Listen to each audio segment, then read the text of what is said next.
The mystery of what exactly happened to Sierra LaMar grows in the shadows of some dark family secrets and in a section of Northern California where predators have a million places to hide. Oh, is this a video? Okay, I'll wrap it in. Like so many teenagers today, 15-year-old Sierra loves hip-hop and lives out her life on camera. But no one was videotaping on March 16th when Sierra walked out of her home, where she lived with her mother and her mother's boyfriend, and then vanished. So what happened to this energetic and popular competitive cheerleader? Sierra's mom was the last person to see her around 6 a.m. that day. It was a typical morning. You know, it was pretty much a routine. I would get ready for work, and before leaving, I would say goodbye to Sierra. And I would give her lunch money, and I would make sure that it was in her purse and zip it up.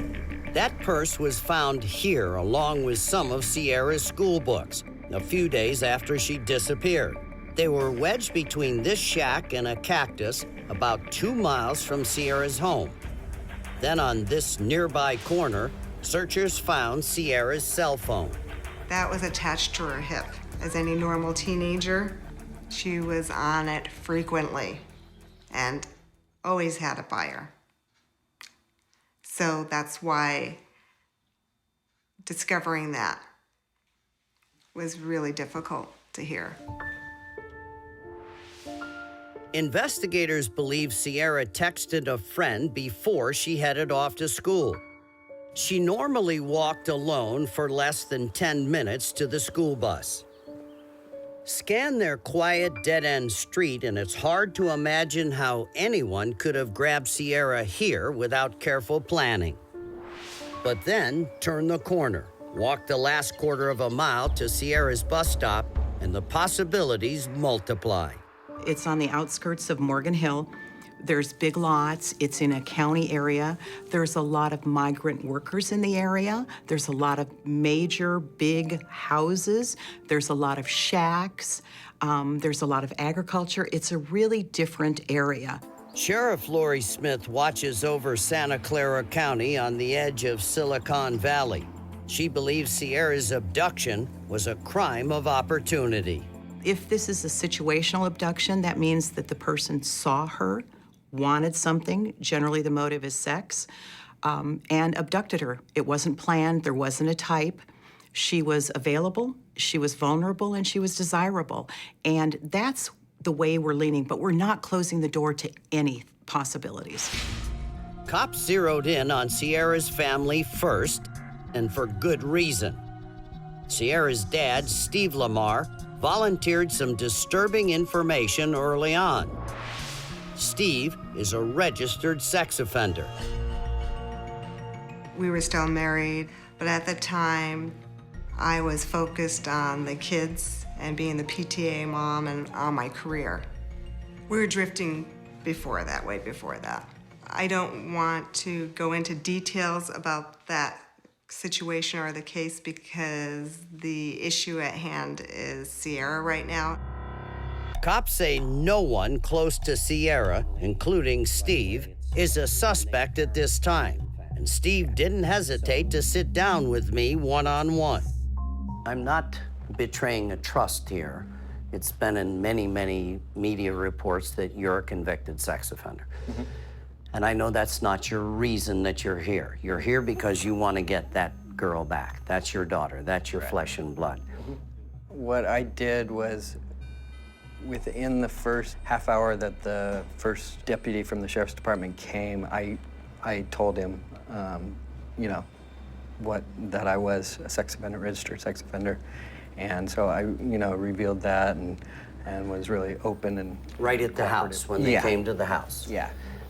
The question that everyone seems to kind of avoid, is there a possibility that Sierra, for whatever reason, might have gotten it into her 15-year-old head? I'm going to a new place. Lots of things have happened.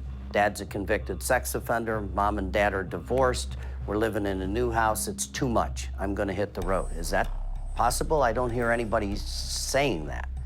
No, that would be very unlikely in my mind, just because I know what state of mind Sierra was in. I had seen her the weekend before she went missing. I had talked to her on the phone the night before she went missing.